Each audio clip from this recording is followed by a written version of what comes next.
And I am live. I went straight from a live stream over on Griffin's channel to being here. Hopefully I didn't mess anything up. I thought I have everything scheduled right. I guess I'll check it out. Looks like, okay, it's posted there. Is this taking you to a video of me? Every week I have these. Right. There. Oh, that was me talking. Yeah, there we're good. We're good to go. Awesome. As always, I'm always terrified I'm messing this thing up. Woo! Majestic Demon, good afternoon, Mr. Chandler. You're on time this week. Yeah, which is crazy because legitimately 45 seconds ago, I was on a live stream with Griffin and a couple other people that I actually met for the first time. But yeah, so I'm on time. I scheduled it is what I did. I was on a live stream scheduling my next live stream. So busy little afternoon for me. Rich Reviews. How will you be voting in November? In person or by mail? I mean, I'll go in and, unless things are really bad. And if things are really bad, then I won't go in. And if things are if things are moderately under control, then I'll go in person. I think there's something about the experience of going in person that I think about the experience. So it's like I don't know, rite of passage deal. I not rite of passage since I had that rite of passage 20 years ago, but ritual's the word I was looking for. So Jack, hey Sean, how you doing? I am doing good. Yeah, got a video scheduled for an hour from now. Just did a 2-hour live stream over on Griffin's channel. I'm talking with you guys. So, and then I have to shoot 2 videos once I'm done with this. So a productive Saturday for me. Majestic Demon, who knew a haircut and a shave could take 10 years off your appearance? I did. I know what happens to me when the as soon as the gray on the sides disappear and this over here, it goes baby faced. So both of them, I lose 5 years for the sides of the head and lose 5 years for the beard. So it's the de-aging process for me. Jackson, hey Sean, thanks for talking about Space Force in detail. I think it worked better when it was being a Mel Brooks type satire, but the tonal differences were my most frustrating part. Yeah, I don't know. It was one of those shows that was just so disappointing that it seemed like they just didn't capture anything quite right. It all seemed kind of. It's tough to even say like, oh, if they were to go in this direction, then I think they could fix it, because it seemed like they just really didn't know where they wanted to go with it. So I don't even know where I would point them to try and fix things. Rich Reviews. I heard that Artemis Fowl is the biggest debacle since the Black Cauldron. Biggest Disney debacle since the Black Cauldron. I mean, I don't have a list of bad Disney movies in front of me. It's something else. It's in a league of its own in regards to just kind of being a mess of a film in a way that Disney doesn't usually do.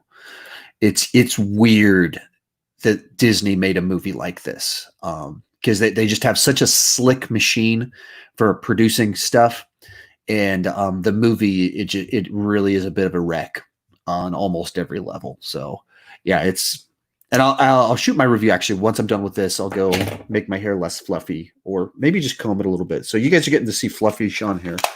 So maybe it'll work. Maybe I could just do that. Maybe I'll do something like that. But yeah, get myself ready for shooting a video, and then shoot my Memento and Artemis Fowl reviews right after I'm done talking with you people over the next hour. Damon, hey Sean, just came from Griffin's live stream. Double dose of you today. Hope you're doing well.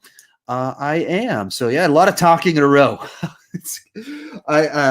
I wasn't sure how long his was going to be, and then I should have said like, man, I could be on for an hour, but doing 3 hours straight of live streams is quite a bit, especially since I still need to shoot stuff today. But oh well, whoops a daisies. Dan Pedersen, since the release date of Tenet is July 31st, the opening night is July 30th. That's Christopher Nolan's birthday, which also happens to be my birthday as well. Conspiracy theory. Fun times. We'll see how that one goes. See if people show up.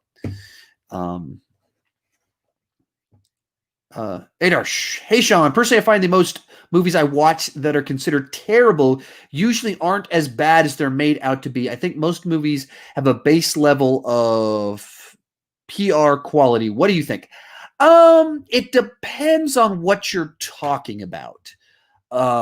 in regards to that. Like if you're talking to average Joe that goes to see 10 movies per year, 12 movies per year, they immediately they're not seeing most of the garbage.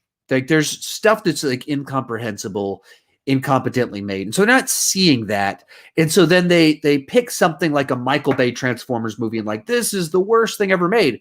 No, an extraordinary amount of talent went into making that Transformers movie. It's just not that didn't go into the story. It went into all the spectacle of it. There's an amazing amount of energy and work put into making big explosions and robots, but not the story or crafting a reasonable story, or they know how to entertain their target audience. And so it's very far from high art or anything like that. And so I think there's a truth to it in that regard, that most Hollywood productions are incredibly slick these days. So even if there's some aspect of them that's a train wreck, there's a bunch of professionalism spread around. David Patterson, do you think Tenet will be a sequel to Inception? No, I don't think so. I don't think that they would keep that a secret, especially right now. It doesn't feel like a Christopher Nolan type deal. You know, M. Night Shyamalan being mysterious and twist endings, that feels a little bit more like his thing. But Christopher Nolan seems like a little bit more of a straight shooter on this stuff. The nature of Inception, the world feels like you could have a spinoff. So maybe that it would be a spinoff more so than a sequel. But I just don't.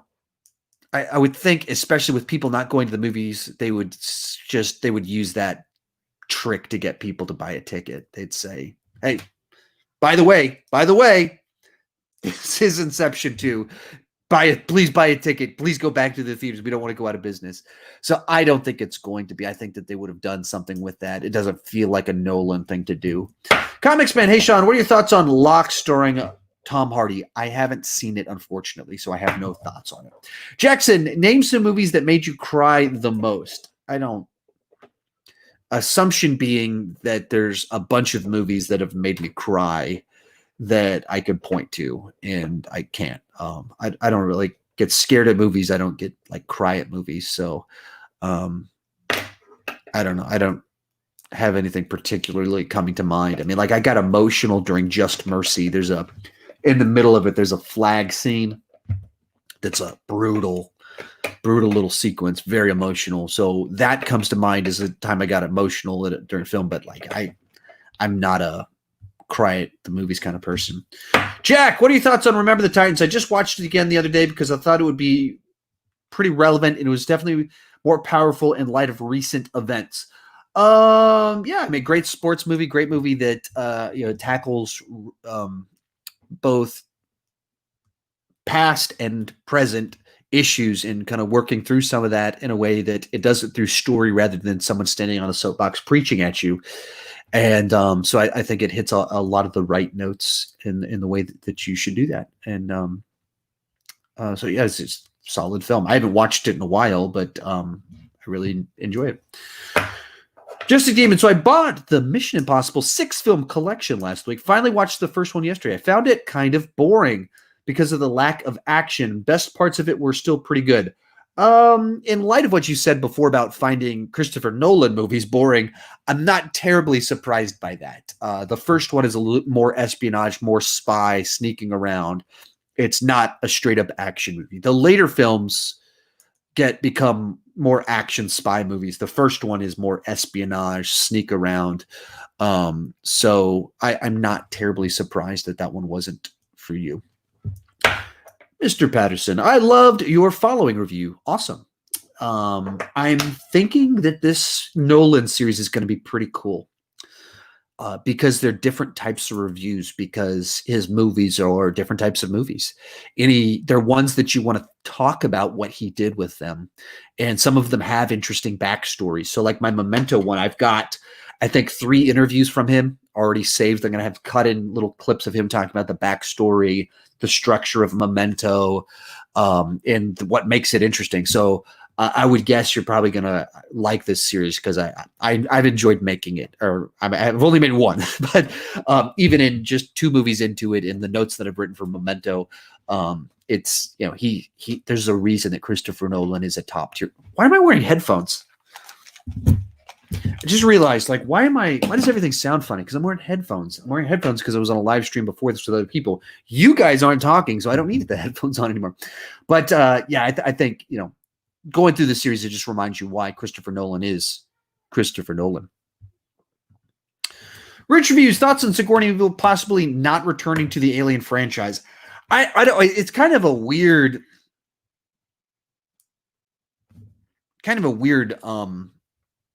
thing to have thoughts on, because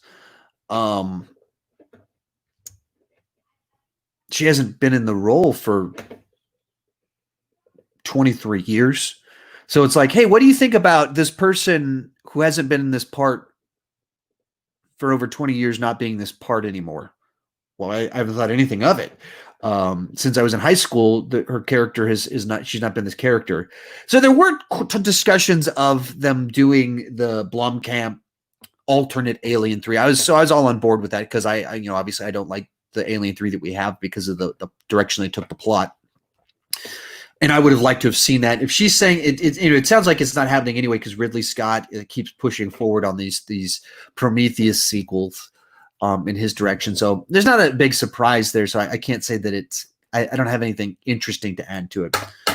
David, I weirdly dug The Aviator when I watched it yesterday. Gave it a quality score of 86, an entertainment score 9 out of 10. My entertainment score increases in increments of 0.5, just like yours. I guess I do that. I've changed that. I've done different things at different times. And so sometimes I thought I wanted more increments than just the numbers, but I don't know. Scoring things always drives me crazy. So sometimes I frequently think just to scale it. I actually went into this year, I did a whole poll, like asking me, hey, I'm still thinking about just going down to letters, and people are like, no, don't do that. I enjoyed that you have 2 scores. So I stuck with it, but scoring stuff's tricky. Do you have a favorite music biopic or biopic? Also, I had a typo on my last question. My bad.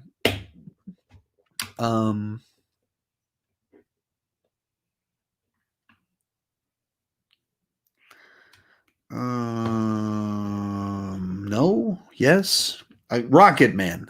It's not a genre that I immediately fully resonate with, or it's not one that I like go bonkers for. I guess like Star is Born doesn't fall into that one, but I really liked A Star is Born. I liked Rocket Man a lot more than Bohemian Rhapsody, because I thought it had a little bit more spark to it. And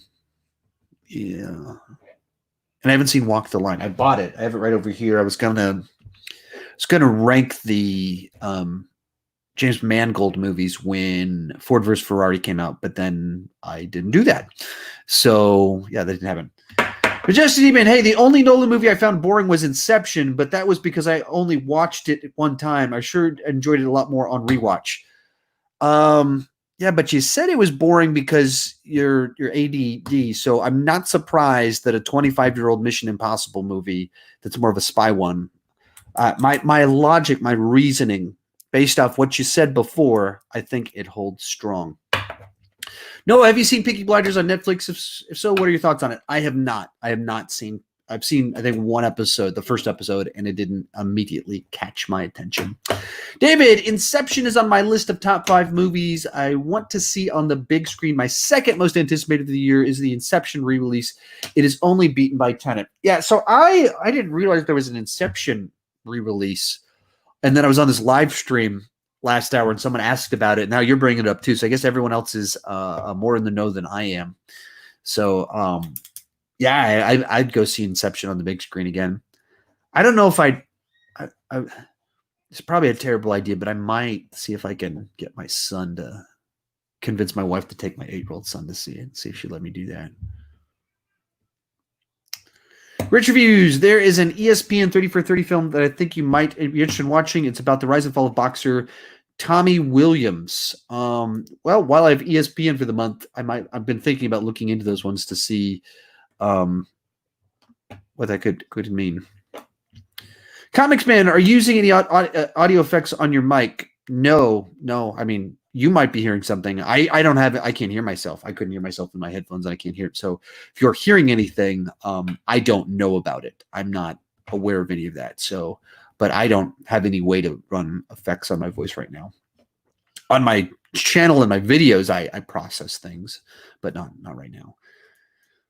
Flinner, have you seen the Before movies with Ethan Hawke and Julie Delpy? If so, did you enjoy them? I haven't seen any of them. I know what you're talking about. I think my wife watched one or some of them, but I have not watched that trilogy of films. Jack, glad the podcast is back. How did you end up choosing Griffin as your permanent podcast partner? It just kind of happened. I wasn't really like auditioning people or trying people out. Or even immediately thinking that I wanted a co-host. I announced last July that I was looking to start a podcast in a couple of months. It turned out to be 6 months, but I said I was looking to do it, and I couldn't quite crack the code on how I wanted to, how it would be different or what the vibe would be, because I didn't. Just me sitting there with a mic by myself doing a podcast, I didn't think it would have the right energy to it or differentiate itself. And then I went out to California and spent a lot of time with Griffin all week, and we're talking and brainstorming stuff. And one of the things while I was out there, I was trying to explore a couple like interview options, and I'd been to a conference that was getting my mind thinking about trying to do more interviews. And then I got back and I got the interview with the new Terminator, Gabriel Luna. And so there's a couple of things like that were kind of independent and not directly associated with the podcast, but they got my brain thinking a specific way. And then he just called me up. I was just sitting here right in this chair, and he called me up on a random day. He goes, "Hey man, with all my news outlets the outlets I'm associated with, I have access to a bunch of different interviews, but I can't do all of them because for the people I'm with, other people at the company do those interviews, but I can still request an interview with those people. Would you be interested in doing some interviews on your channel?" And I'd been thinking about podcasts, trying to figure out how to differentiate it. What's the stuff that could be the next step? And so I went, actually, here, let me float some stuff by you. And we just started like spitballing basically what turned into the podcast. And it was kind of built around this idea of like, how do I continue this idea of talking about stuff? I have someone I'm actually talking to. And then what if the two of us were bringing guests on and interviewing people? So whether that's other YouTubers or doing interviews with people. So that's kind of the backstory on it. It kind of came about because he just happened to call me at the right moment. I just happened to spend time with him. I knew that I had good rapport with him, that we had good back and forth. I'm over 10 years older than him. So I grew up on a different set of films than he did.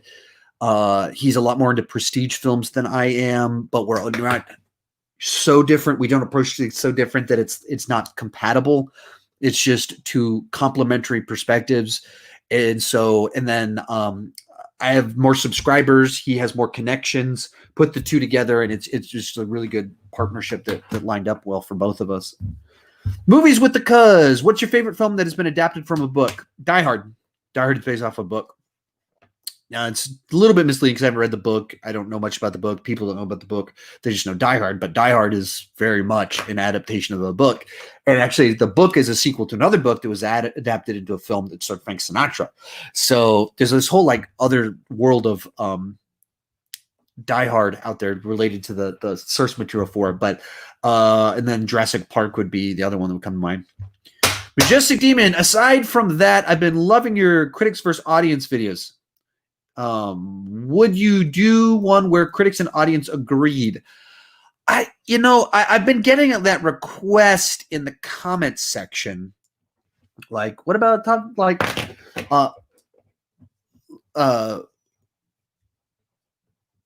it's just tough to say because I don't know what the list would be because Endgame, huge hit. Critics gave it great reviews. Ta-da! There's no shortage of those that as much as people like to, and even my videos feed into that maybe a little bit, as much as people kind of have this critics and artists, they bash heads all the time. They do about specific films, but constantly there's movies that come out that both love and both hate. Everybody seems to agree. Artemis Fowl, not good.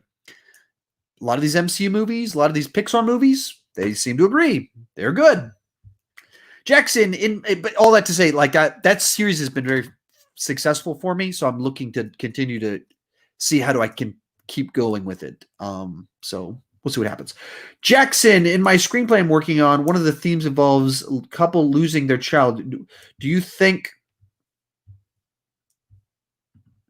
it's better to not show it so people aren't taken out of the film, or to show the incident so the pain of the character transmits to the viewer reader better? I mean, I don't. It's tough to know without the full context of what it is. So it's tough to like generically give a single answer on that. It's a plot point that will be off-putting to a large group of people that just don't want to go through a story like that. The more you show, the more you go into it, the more you create a scenario where certain people are just off put by it. You know, if you have a kid die gruesomely in an accident and you show a gruesome mauled child, half your audience will just cut out right there. If you do something more subtle, that you make it less about the moment and more about the effect on the people, there's certain people that still, they don't want any plot about something like that. They're just sensitive to it for the obvious reasons. So I being more tactful, I think, is always the safer bet with something like that. Gal, just playing Uncharted 4, waiting for your ranking. 38 minutes. 38 minutes, it'll be up. So it should be a fun one. Mom Star Monsters, what's your favorite Arnold one-liner? For the comedic one-liners, I would probably go for something in Commando. Commando has the tone of the movie makes the one-liners work a little bit better, and he kills a guy on a plane, puts the guy's head on a pillow, and then the suitors walks up and he goes, "Don't bother my friend, he's dead tired," and he says it straight-faced, and remember when I told you I'd kill you last? Yeah, you did. I lied. Drops the guy. All that stuff. So I don't know that I have one that I would definitively say off the top of my head, but Commando was the one that comes to my mind when I think of like, what are the Arnold one-liners? Commando. Which reviews? So there are there any theaters open in Texas? Also, thought theaters in California are doing only 25 capacity for the first time being. Yeah, I mean, I think I've talked about this. Because I think you've asked about it, but yeah, there's one right across the street from the high school I went to here in town. So it's one of the theaters I went to a lot growing up, but it's switched hands, 10 times over the last 20 years or whatever.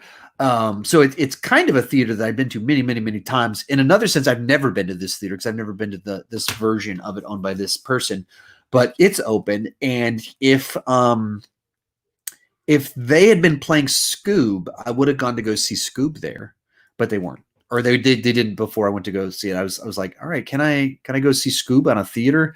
I don't know if anyone else in those theaters open, so I'd be in there by myself. So, but that didn't end up happening. Jackson, did Danny DeVito's Penguin make your list later this week? If not, can you tell me some of the good and bad of his character? I mean, I haven't made the list. Like, I haven't started writing any of those videos other than the Memento one and the Artemis Fowl one that's the next 2 days. But, I mean, I don't have those lists just written out weeks and months in advance. I mean, I didn't even know I was going to do that video until, like, today. So some of that's my own fault. I should think ahead on some of this stuff, but I mean, it's a reinterpretation of the Penguin to be an actual Penguin man that's more literal than the comic book version or the version from any of the animated shows. So it's very, very different. He plays this pretty gross character nicely. He's a despicable person, but at the same time, can be sympathetic because of how horrible his upbringing, because of the way he was treated and everything. So there's a side to you can kind of get him. I don't know. I don't know if I have specific thoughts, but there's some combined. Have you seen James Mangold 310 to Yuma? Yeah, I saw it in the theater, and I've seen it a few times since then. I think I own it.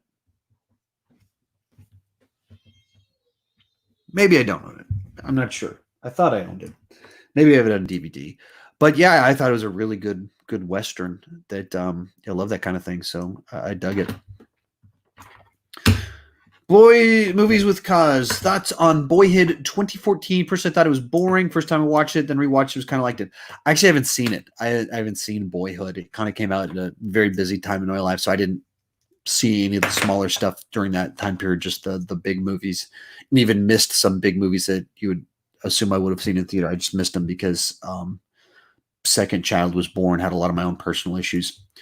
Jesse Demon, what I love about Disney revival era is that they stepped away from their typical roots of about a princess meeting a guy, falling in love with him, except for Tangled. And Frog Princess has the tropes too. It's just a different context. I think that they've. I mean, you're right. They have done that, and they did some that are very different, and they did stuff like Frozen that really kind of feels like it's leaning into the tropes, and then does something very different with it. But if you look back, they have done a lot of different stuff. They're not all. I mean, think through the Renaissance, and they might have love stories in a lot of these ones, but they're different types of stories in another sense as well. And Quasimodo is not exactly saving a princess and falling in love with her in any of this traditional senses, but so and they did Great Mouse Detective back in the 80s. So they've in The Rescuers, so they've always kind of broken away from some of that. I mean, if you look at the stuff in the post-Renaissance, pre-revival, Meet the Robinsons. I mean, they didn't do any of that fairy princess stuff during the era before the revival. So, I mean, they've always branched out a little bit. They were just more successful in this last little bit, I think. David Patterson, I finished an online screenwriting course yesterday. Very cool. Very cool. I signed back up for masterclass.com, and I've been listening to or watching Martin Scorsese talking about directing. So some of it's interesting. Some of it's a little bit more, less him talking about directing, more him giving commentary on his films. So it's not exactly what I was hoping for. Flinner, did you enjoy Halloween 2018? Are you excited for Halloween Kills? Yeah, I mean, I've got a review up for Halloween 2018, and I've got a ranking of the Halloween movies. So I've got you can see my full kind of thoughts on it. For the most part, I really enjoyed it. There's a few odd missteps with it that just really seemed odd. The twist with the new Loomis character, I thought was bizarre, very weird. I don't know why they did it, what they did with that character.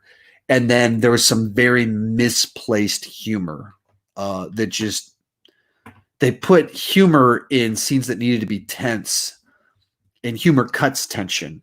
And so if you put a joke in when you need to be building tension, it's just I don't understand why they did that. That's kind of like the basics of understanding tone, vibe, story. It was weird. So I had some frustrations there, but yeah, I'm looking forward for Halloween Kills, and hopefully once we see the trailer, I think that'll fill things in. Jack, have you seen that 70s show? What are your thoughts on it? I've seen 3-4 seasons of it. I don't think I've seen the later ones, but I've seen all of the early seasons, and a lot of that I watched. I have rewatched it as an adult, and over some of it over the last 10 years, and owned some of the seasons on DVD. Then I watched a lot of it scattershot when it was originally airing, and I've always had fun with it, enjoyed it. Some of the stoner stuff and teenagers hooking up with teenager stuff like that doesn't interest me as much, but other things about it I enjoy a good bit. Red Sox teacher, most underrated Stallone movie. Some of those are a little bit tough to say because I'm so kind of.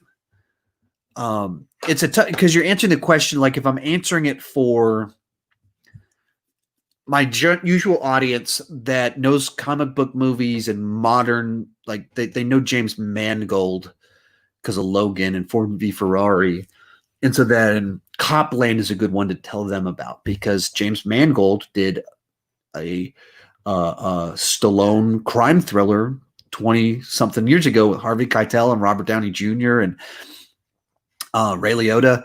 It's a real nice little, it's a Stallone film, but it's also a James Mangold film, and it's also fits in with this kind of underground crime genre as well. So that's one that I I mention a lot, especially on my channel, because of the specific audience that I have. But then, I mean, you look at any of his non-franchise ones that in movie circles, everybody knows Cliffhanger and they know Demolition Man, but I don't know how many of my actual subscribers that are the main audience of my channel would be aware of them. And so I'll mention those to them a lot to be like, here's some fun movies outside of Rambo. And, Demolition Man and Cliffhanger are better movies than some of the more popular Rambo films. Like, I think they're better movies than Rambo First Blood Part 2. Rambo First Blood Part 2 is an iconic film, but Cliffhanger and Demolition Man, I think, are better action movies. Yeah, so those are the ones that come to mind, I think of. David Patterson, I think the main reason DCU failed was the release order. I think it should have been Man of Steel, which would have be the same, a solo Batman movie, Wonder Woman.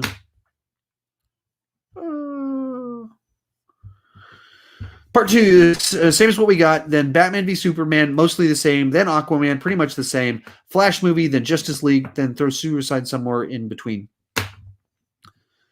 Just Batman v Superman and Justice League and the DCU is astronomically better.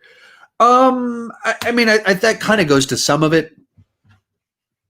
I mean, I would agree. I think that would have been a better way to do it. I don't know how much they actively thought we don't want to copy MCU too much, so let's just go straight to the team up. I don't know how much of it was they were like, we just need to get to the team up, so let's skip. If you look at the movies, a lot of these team up movies, the studio was just heavily getting their hands involved. And so if you are micromanaging and re-editing and kicking directors out, doing your plan, it still doesn't work because they're not trusting their directors and their plan. So I agree in the order that would make things better. But I think you also need to make sure that they're not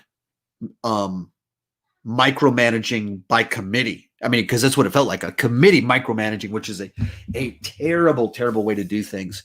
So there's a number of things in there that I think really messed them up. But I think they absolutely should have done a Batman movie before Batman v Superman and some of the other characters as well. Comics Man, I finished Iron Fist yesterday. I'm kind of sad that it's canceled because the final 10 minutes really hyped me.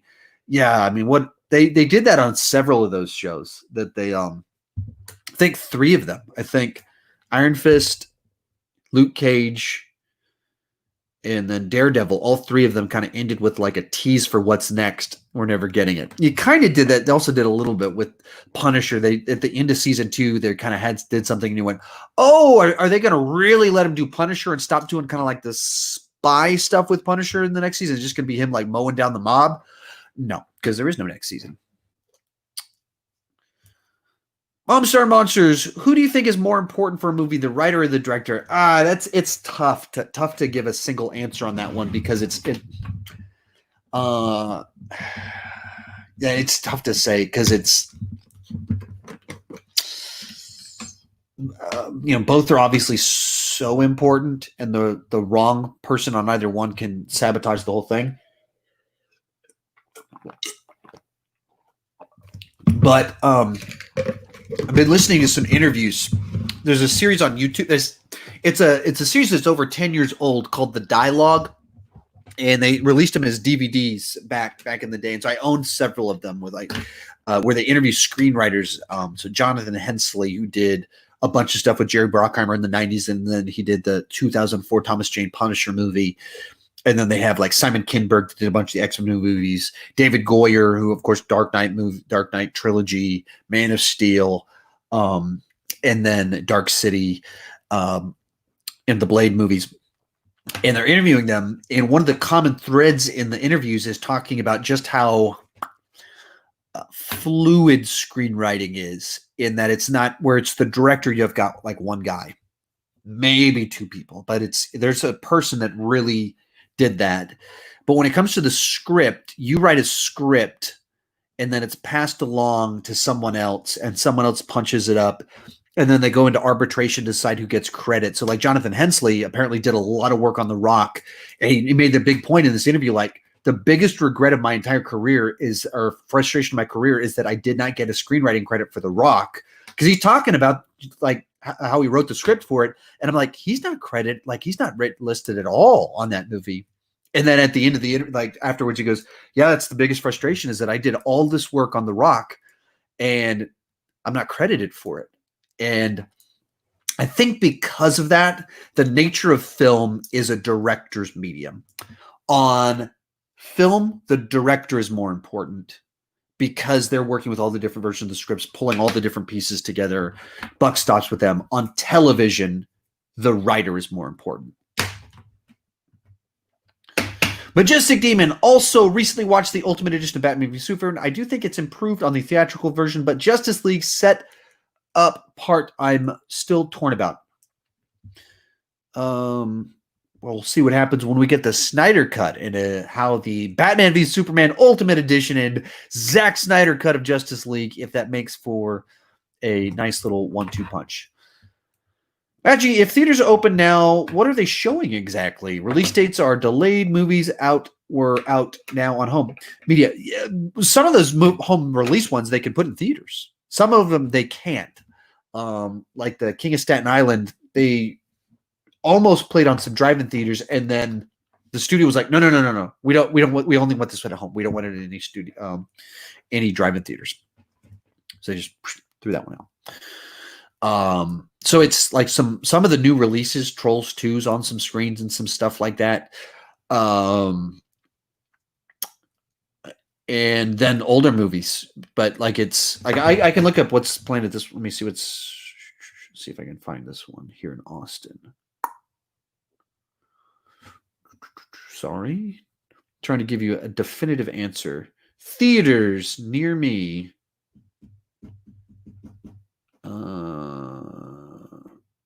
Southwest Theater, Lake Creek 7. What are they playing? Trolls World Tour, The Hunt, Fantasy Island, Sonic, Jumanji, Inception. They got Inception playing right now. Pretty cool. Harry Potter and the Goblet of Fire, Back to the Future. So like that's a fun set of movies. Like I'm looking at that right now being like, maybe I should go see Back to the Future. I don't think I've ever seen Back to the Future on the big screen. So like that's what's playing today. Tomorrow, let's see if it's the same list of movies. Yeah, let's skip forward a few days, see if they change it up. No, that's what they got. Okay, so it's older stuff plus some of the newer 2020 releases, so a little bit different things. Rich Reviews, thoroughly enjoyed your Be Water review. I felt I got to know someone that people seem to mythologize. Yeah, that's the thing with Bruce Lee, is that because he died before he really became the legend that is Bruce Lee, he's mythologized. That people want him, they treat him like the actual characters in his movies, which is he's the greatest fighter that ever lived. If he fought in the UFC, I'd be able to beat him. It's like a 135-pound guy that was really fast, that was an entertainer. And I'm not saying any of that to discredit him for all of what he actually accomplished, but suggesting that Bruce Lee would be just like destroying everyone in the UFC, there's no evidence that is true. There's no reason to believe that. And so then there's a good biography about him, and then this new documentary about him, I think, lets you see kind of who he was, and you realize he didn't start studying martial arts until he was 13. Like that's like people are like he started training before he was walking. He was doing no. 13 years old. He was kind of a bad kid, and so he started training in martial arts. So it's pretty fun. Artist, have you ever read any books on screenwriting or filmmaking? Yeah, I've gone through several of them. Sid Fields has a couple screenwriting books that I've read. He's kind of one of the most famous ones of the mechanics. Was it Robert McKee? Is that the guy's name? Robert McKee has one called Story that's on Story for Screen. Let's see what this guy is. My library. Yeah, Robert McKee has one called Story. And then Save the Cat. I've gone through a couple of Save the Cat books. And then a number of different like actual kind of courses that are taught on screenwriting. So I've tried to study story a good bit.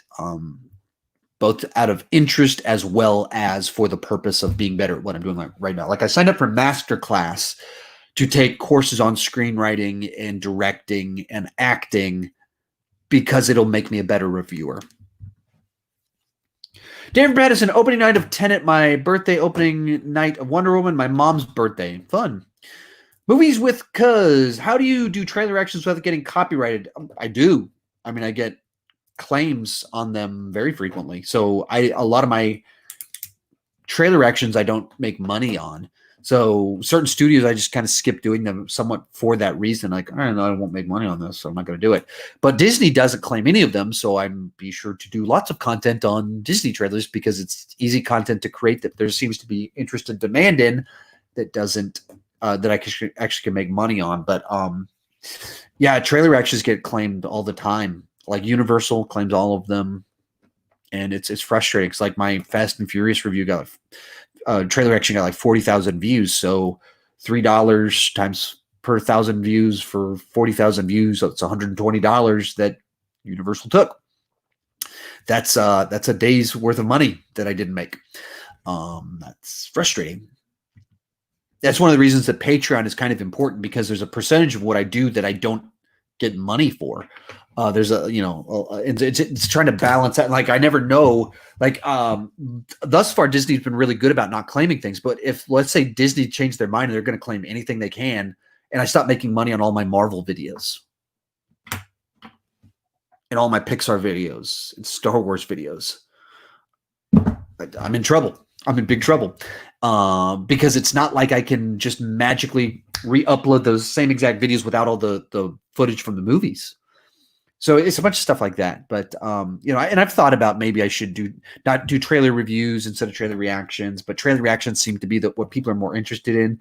So my thought is to play the long game. And the long game is build fans, create the content that seems to have more interest, and in the long term, you win, as opposed to like really making sure I get my money on this particular video, but it's not as much of what people want. I think the long game of like, okay, I'll sacrifice making my $120 on this Fast and Furious video, but I'll get a bunch of more subscribers because I created content out of it. And some of my others that it'll work itself out over time.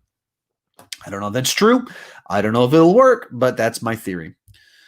Okay. I've only like 8% battery life on here, so I'm going to start flying through your questions a little bit. But because I've probably got 20 minutes, maybe. I don't know how long I have, but 8% won't last too long. But Ryan Green, I'm a little late this week. You said in your podcast that you had a couple issues with The Dark Knight. What would you say they are? The end of the movie, the resolution of the Harvey Dent Two-Face plotline. It feels tacked on and underdeveloped. They wanted to get to the monologue at the end of the movie where he's going to take the blame for it. And because of that, they just concoct this bizarre scenario where they're jumping off of a building and then they kill off Two-Face. It's just very rushed. And it feels like we just had the climax. It's like, oh crap, we got a few more threads we got to tie up. So here's this scene that feels like it exists just to get between these two things. The fights aren't very good in any of Nolan's films. So there's a few things like that come to mind. I'll have a review shortly, or in about a month. Movies with Cuz, loving your new setup with the legend figures at the back. This isn't new at all. This actually isn't. I think I put those shelves up there last August. Maybe before that. I don't remember. I just don't have it. The camera angle doesn't show it normally, though. This is just my laptop webcam, so it's like on the desk, so it's pointing up at me, and that's why you can see them. But those have actually been up there for quite a while, almost a year, at least 9 months. But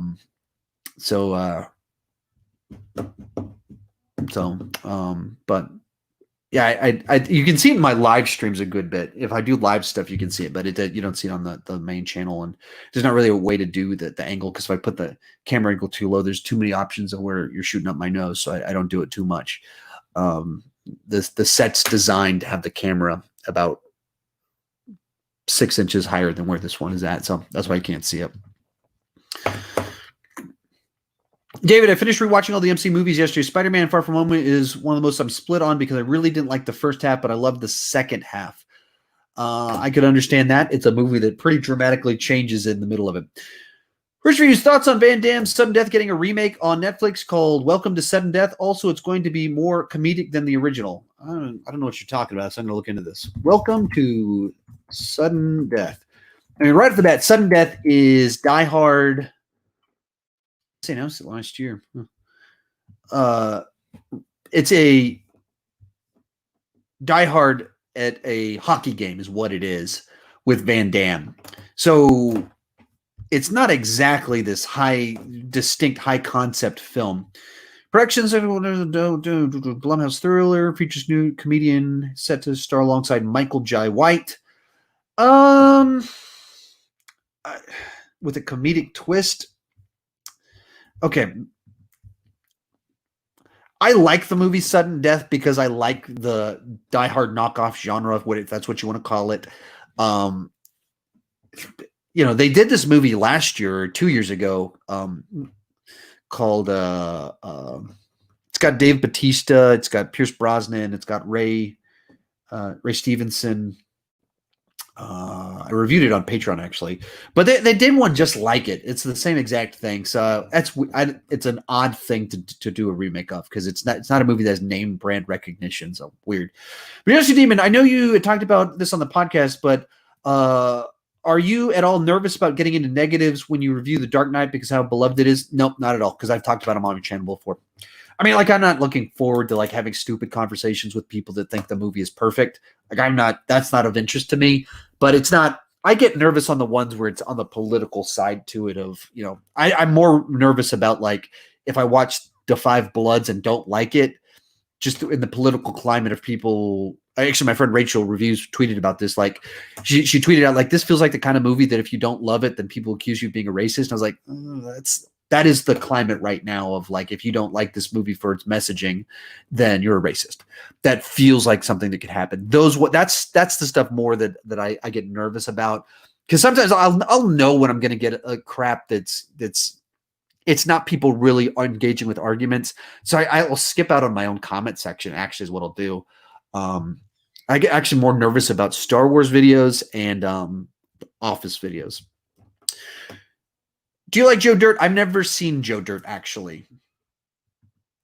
Artist, do you like the Shrek series? I'm watching it through for the first time right now. If you probably, I guess you're probably not following me on Instagram and Twitter. If you follow me on there, I've been posting about this, that I'm watching them for the first time. And I post my schedule for the week on there, and I'm ranking them next Saturday, literally 1 week from today. David Patterson, I would say that the director is the most important first for because it's true that a writer creates the story and dialogue, but the director is the one that tells the story through visuals. It's also the director that's kind of the one that says this is are we moving forward with this? Can we get another pass on this? The screenwriter on a lot of movies is doing a job. They're hired to they're hired to do something. They're sometimes people are this screenwriter sucks. All their movies suck. Well, no, they're getting hired because they're able to deliver a script that the director wants. These guys writing these scripts for Michael Bay, they're hired to write those Michael Bay jokes and that stuff. He's telling them to add stuff in there. That's their hired job, is to do that. So yeah. Ryan Green, I watched 3 Idiots last night. It was on Amazon Prime. I thought it was all right. However, I thought it was way too long. It is a long movie. All the Bollywood movies are. Jackson, which casting of the Batman are you most excited about, and which are you nervous about? I'm not nervous about any of it because I trust Matt Reeves. I'm excited to see a new Batman. I mean, that's always the one that's going to be most interesting to me. The one that I think there's the most to kind of add your spin on it. All right, I'm on 4% on here, so I'm going to fly through these. But just even over the last years, I have a lot of respect for people's opinions. For example, I'm in the camp that loves Rise of Skywalker. Listening to your thoughts about the film, I've grown with problems with it. Understand that you're coming from why you think what you do think. While I permanently disagree with you, I understand.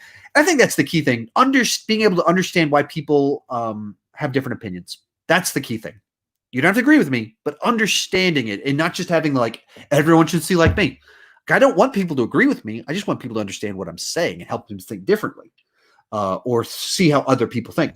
Leonard, do you watch MMA or UFC? I've been trying to get into it because I enjoy that kind of thing. I just haven't. I've got some friends of mine that told me they're going to invite me over for their watch parties in the future. I just haven't too much. What are your thoughts on Face Off? Great John Woo movie. I'm a huge John Woo fan. And then you get both peak crazy Nick Cage, John Travolta with his bizarre bonkers concept, John Woo action. Love that kind of stuff. That whole trilogy of Nicolas Cage action movies is really good. And I've watched all of them many times. Adam, are there any shows you've gotten into since getting HBO Max? I've been watching Love Life, the Anna Kendrick HBO Max original show. That's the one that I've been watching. And it's a nice little show about this girl trying to find love, and I don't know. Okay, actually, someone just asked about it, I guess. There hasn't. I've seen 30 movies this year so far. Quarantine really is hitting hard. It does make it tricky to watch new stuff. Now, actually, now that I'm like paying $20 to rent a movie, like that doesn't interest me. Rich reviews. So will Love Life season 3 on HBO Max focus on your romantic life? That's the plan. I'm going to pitch my ideas, write some scripts, see if I can get that done. Dave Radisson, when Quentin Tarantino comes out with a new film, are you going to do what you're doing with the Nolan films since Tarantino plans on making one more film?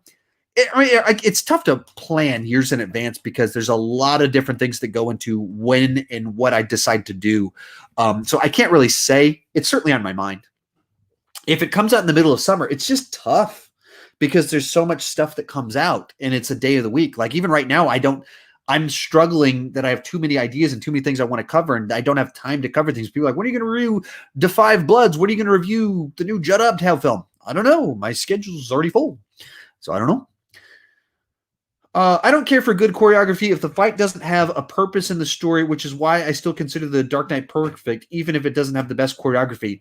I see what you're saying, but I don't think that it has to be one or the other. Like having Batman be a trained ninja throwing these punches like this in The Dark Knight Rises is nonsense. It doesn't make any sense that he's that bad of a fighter. So even though the scenes dramatically have a purpose, they're not staged well. David, I think that the way Two-Face started resolved was just the perfect way to resolve it. Why? I just don't know. Why would that be the perfect way to end that story? That you have him become Two-Face, kidnap one person, and then he's dead.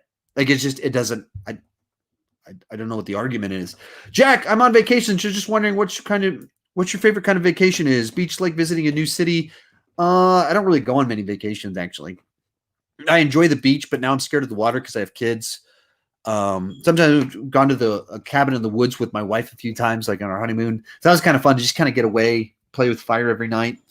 So that was kind of cool. But I don't really have anything because I don't vacation too much because life's just always been too busy. Matthew, do you think Wonder Woman will perform better in October than it would in August? Yeah, October is probably a better month, both because it's further away from peak pandemic, hopefully, probably. I don't, fingers crossed. And then it's just a better month in general for movies than August. August is pretty bad because it's back to school. And so there's a couple weeks in there that are just terrible. Oh, we're actually going to get this done in time, I think. I'm at 2%. Majestic Demon, no more questions, guys. His laptop's about to die. The 2%. Dave Resin, my earlier comment says 30 this month. Oh, 30 this month. That is impressive. That is a lot more than 30 this year and totally changes the message of it. All right. Thank you guys for tuning in. Man, we flew through a whole bunch of those. Justin, one more. Hunter, a lot of people dislike The Dark Knight Rises as the years have passed. Do you like it? I definitely think it's weakest of the movies in Nolan's trilogy. So, I have rankings where I've talked about it many times, both the Batman movies and some other stuff. I've always been positive on it, but I think it's by far the weakest of the Dark Knight films. That has more plot conceits and contrivances, and they have to force the pieces together more so than the other movies. And so I think it crumbles a bit under the weight of its ambitions. It's trying to tell this big, massive, epic conclusion, and in doing so, some of it doesn't fit together properly. So see you guys next week. I'll be back. Keep talking movies too much.